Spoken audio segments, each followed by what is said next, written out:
You're good. All right, team, let's get this going. Let's get this party started. All right, hey everybody, Michael Hughes here. Thanks for being here. Thanks for having me. Thanks for taking out time. It's always an honor to speak and to have the opportunity to share knowledge. Just in case you don't know who I am, a little background about myself. Co-founder of Gymnazo and Gymnazo EDU.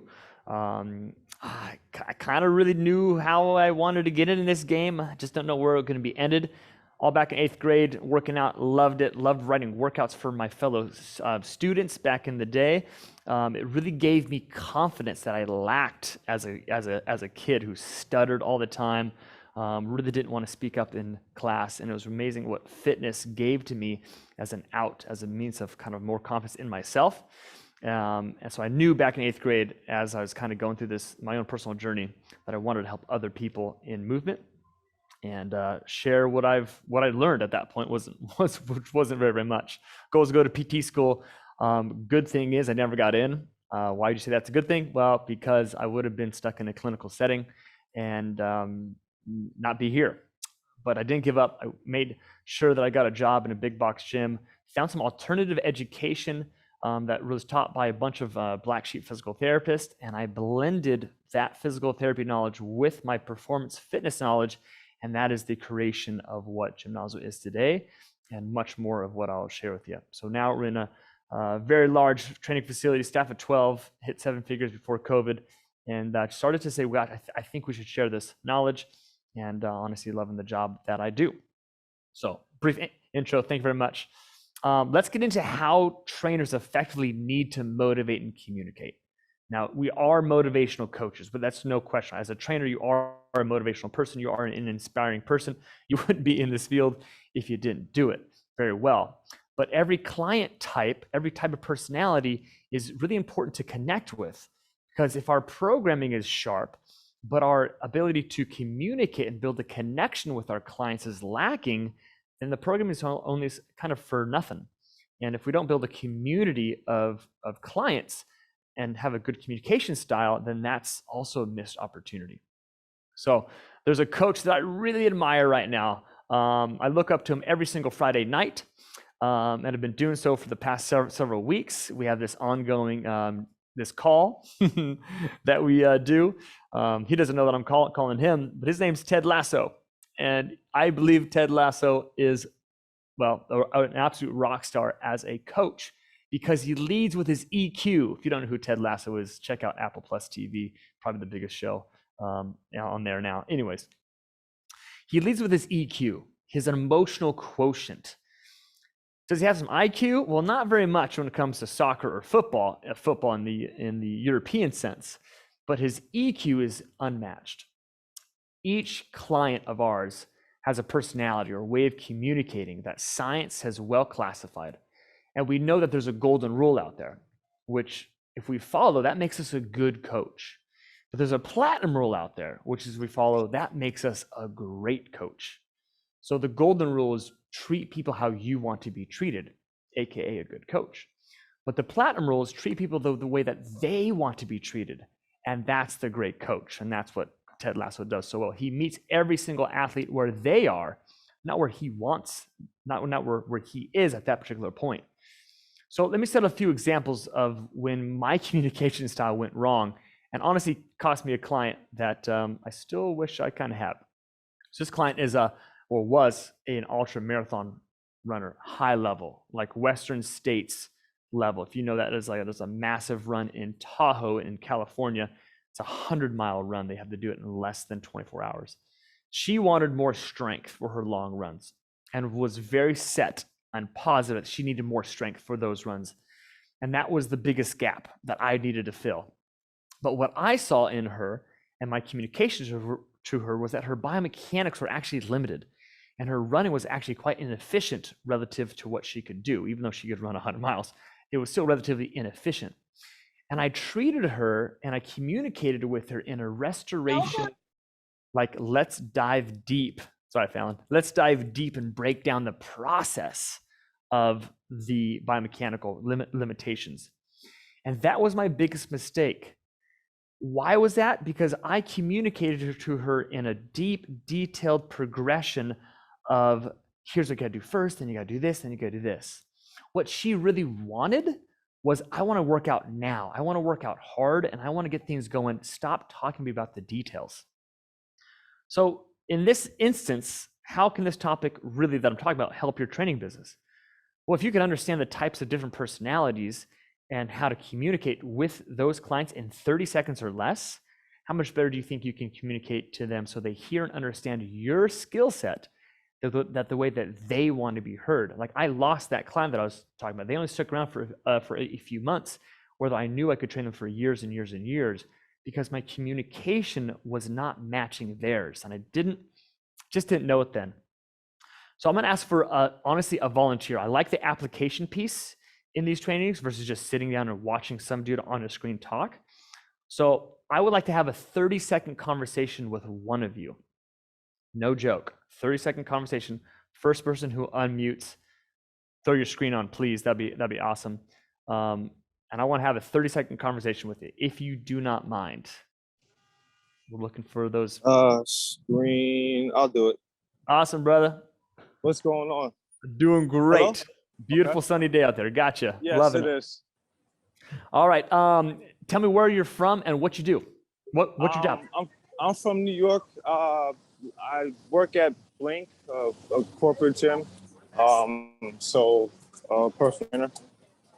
Awesome. What do you love about your job? Helping people, helping people get in shape, or just really feel good about themselves. I'm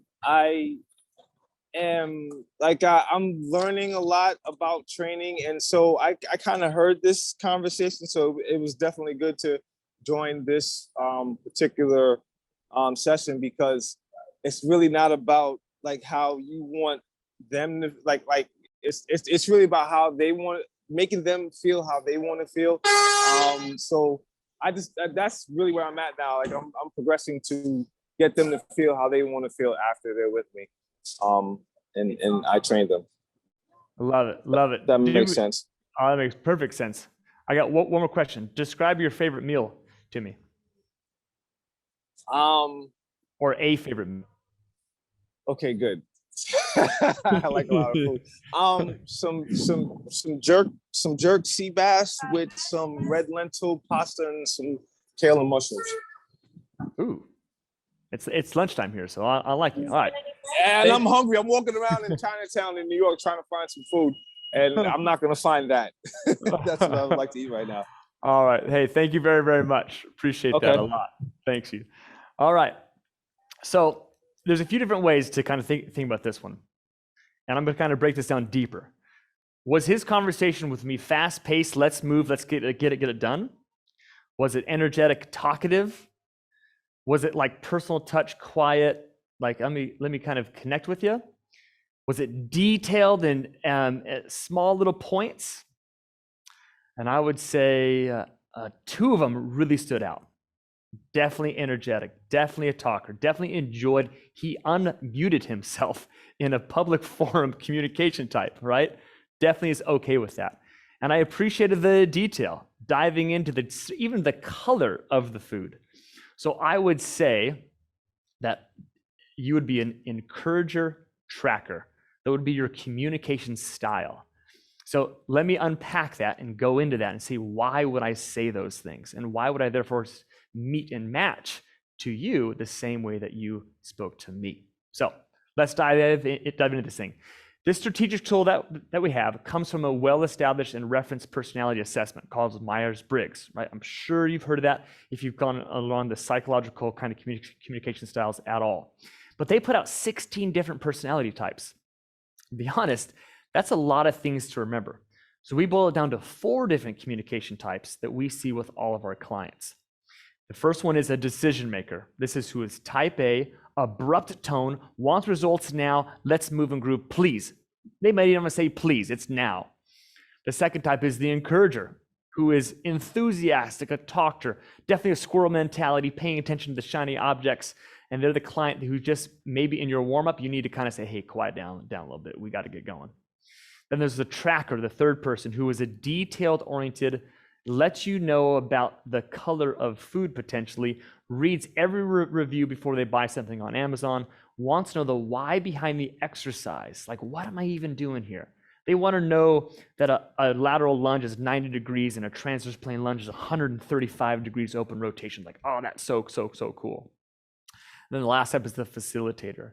More introverted, more spa voice, quiet, likes to kind of come alongside, super loyal. They're the person who maybe not will raise their hand up in class, but they certainly have a lot to say, can still crush it in a workout, but they do so quietly. So those are the 4 different types. We not only use this for coaching, but for our entire team, our front desk, etc., the whole staff.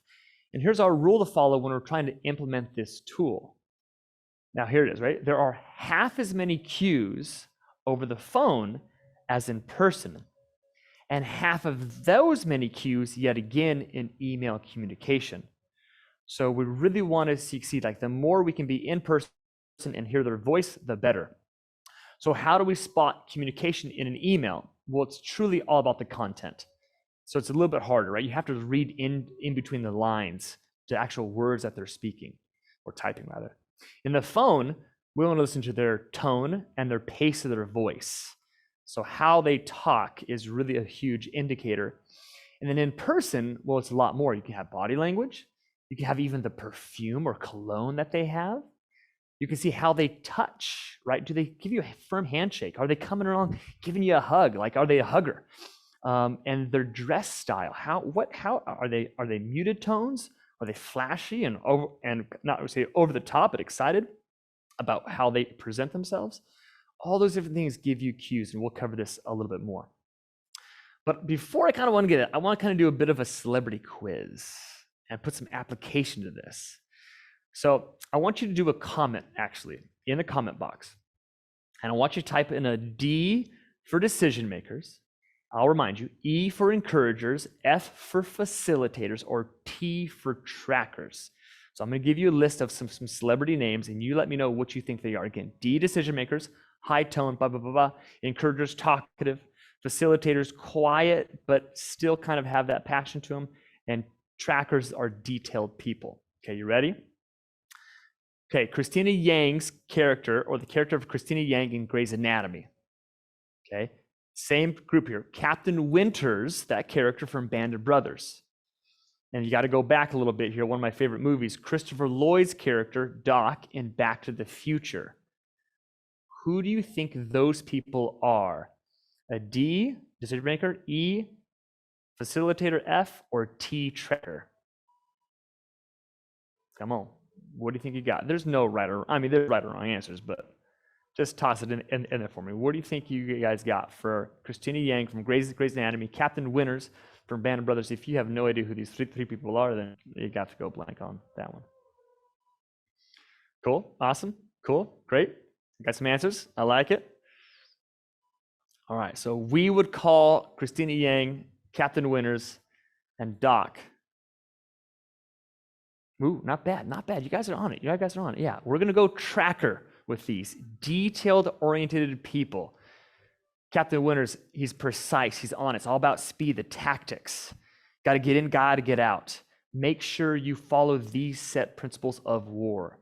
Christopher Lloyd's character and Back to the Future, always caring about the space-time continuum, not disrupting it, keeping all the details dialed in. And from Grey's Anatomy, I think it's I like to say it's a pretty easy one with Miss Yang there. All right, let's go back some more though, okay? So now T's are gone. So it's a bit of a multiple choice, reducing it. What about Tom Hanks's character in Saving Private Ryan? What about, now I got kids. So Elsa's character from Frozen. Elsa's the blonde-haired one. What about Robin Williams' character in Good Will Hunting? Decision maker, encourager, or facilitator? Okay, so I've got to see where the break is. Tom Hanks' character in Saving Private Ryan, he's the captain, but don't let that confuse you. Elsa's character, good. Let me get a few more in. Robin Williams' character in Good Will Hunting. Again, if you don't know who those characters are, this makes it tough. All right, cool. Tom Hanks' character, though he was the captain, did he ever yell? Besides in battle. When he was in that fight where the two soldiers, American soldiers, were going after each other, how did he break up that fight? With conversation of a simple question. Elsa's character, she's the one who's backed into her room. She's quiet, she's reserved. She's not coming out, she's shy about hiding things. And Rob Williams' character in Good Will Hunting definitely played the soft side, spoken therapist side to Matt Damon's. Matt Damon's? No, it's not Matt Damon. It is Matt Damon's buddy. And I can't forget his name. Anyways. So that's a facilitator's type. Okay, now we got down to two options. What about Elon Musk? What about Donald Trump? What about Hillary Clinton? Decision makers or encouragers? Elon Musk, Donald Trump, Hillary Clinton. Type A's, my way or the highway, or super peep talkers that can't get away from a microphone? Yeah, nice call. Pretty simple. Pretty simple on that, right? Decision makers are the easiest to spot. And then I have to, obviously, with the lack of options now, Jimmy Fallon. I had to go back to Frozen again. Anna's character, or Elsa's sister in Frozen, and then Kristen Bell, the actress. You got to remember what are our options, right?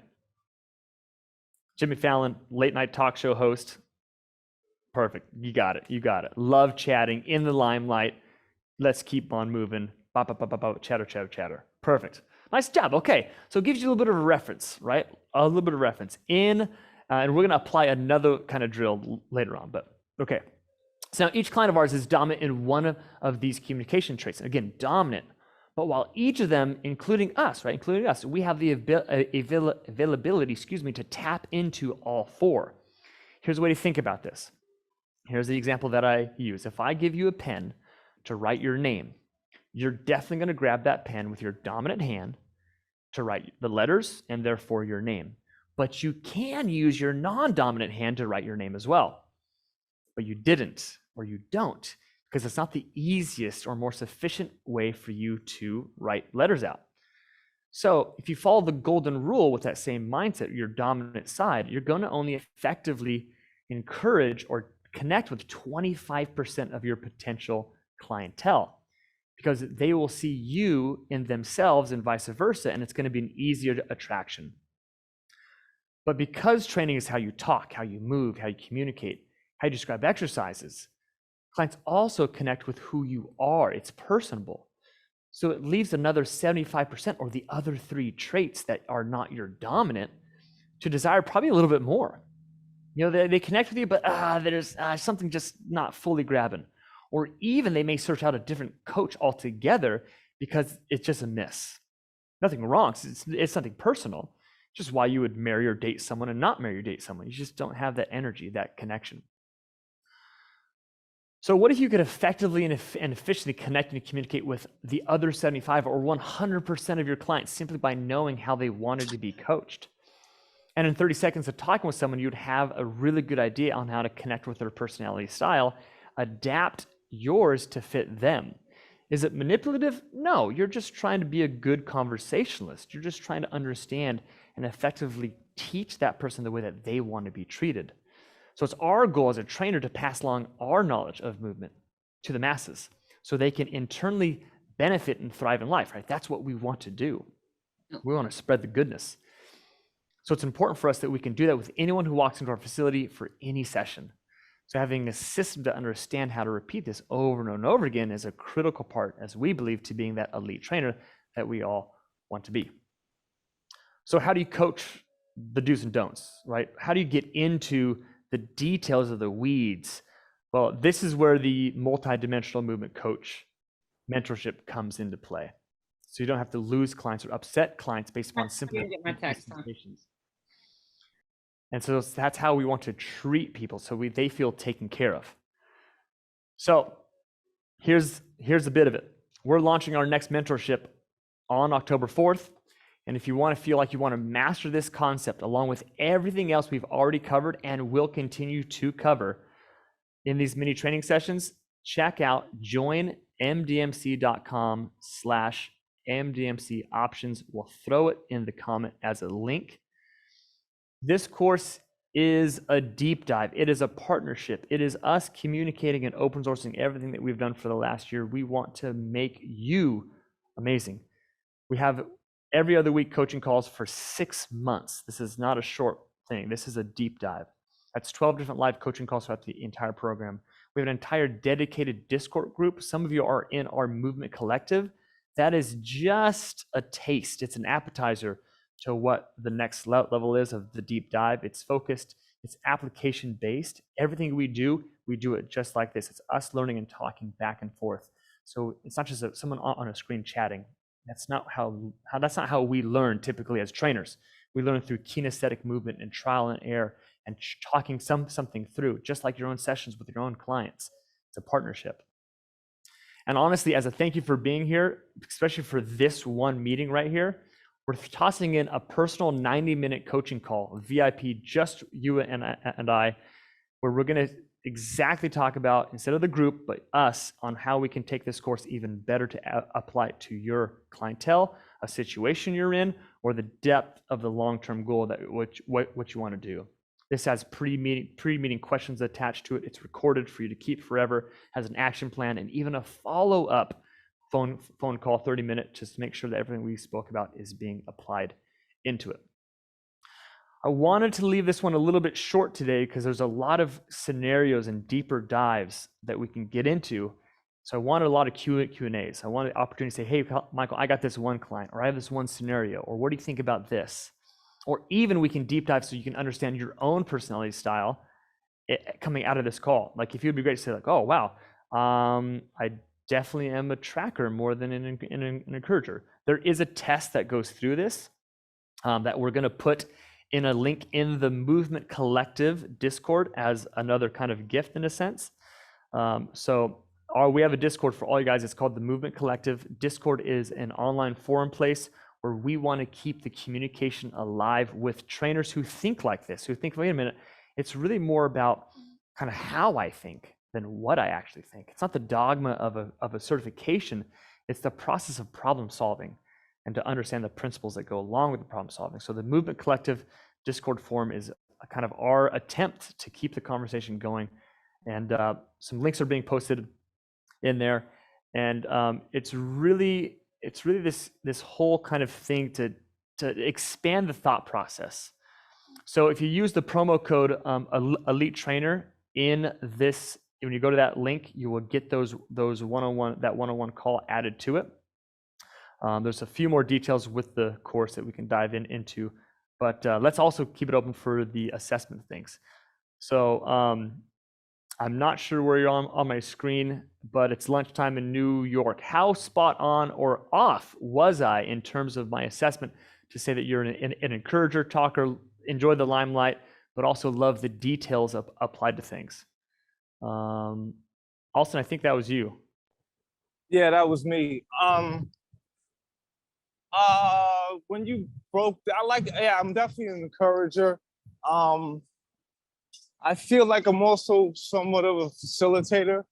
I try to pay attention to certain details, and I'm enthusiastic right now, but more oftentimes I tend to be quiet and not really so outspoken. You got me on a good day. No, I like this. So like I said, we all have a dominant trait, but we have a secondary trait and even a tertiary trait. That makes sense. So the cool thing is about this whole process, like I am a high encourager, I'm a high facilitator just behind, and then I follow up with a little bit of tracker, and then I'm a dead bottom decision maker. Yeah. Okay. That sounds like me. So right on. So to me, in this setting, I'm in it. I mean, I'll chat it up. But when I go home, I'm gonna keep it chill. Yeah. So it's interesting. There are, like I said, we have access to all things. It's just, here's the most important part. When we have access to all things, that doesn't necessarily mean that each one of them is an efficient use of our energy. Like as a trainer, there's clients that give you energy. No joke, best session of your day. You're like, I can do 20 of those. But Yeah. then there's clients that just kind of rob you. Drag. Yeah, they They're drag. not bad people. It's just Yeah. it takes you a lot of effort to connect with them.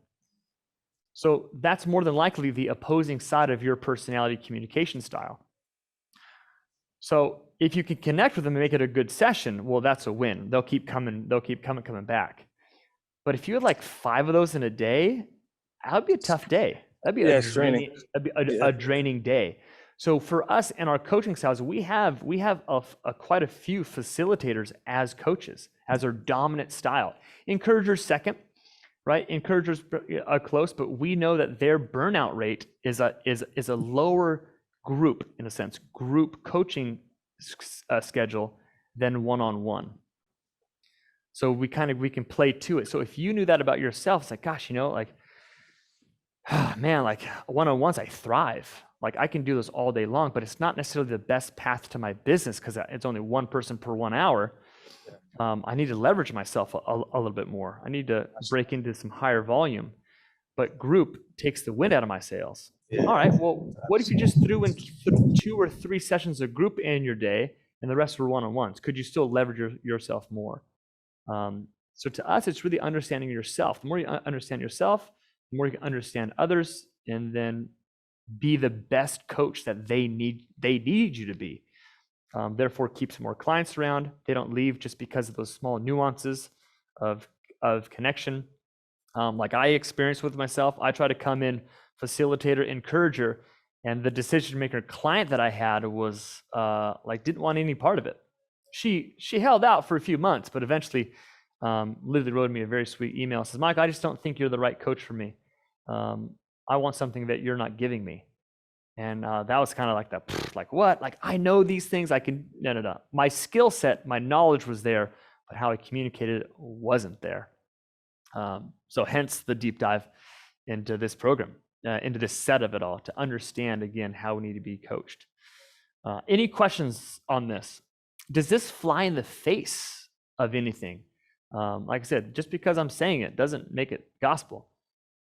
But it's all about, like I said, collecting information, dialing it in, making sure that we can be the best we can possibly be.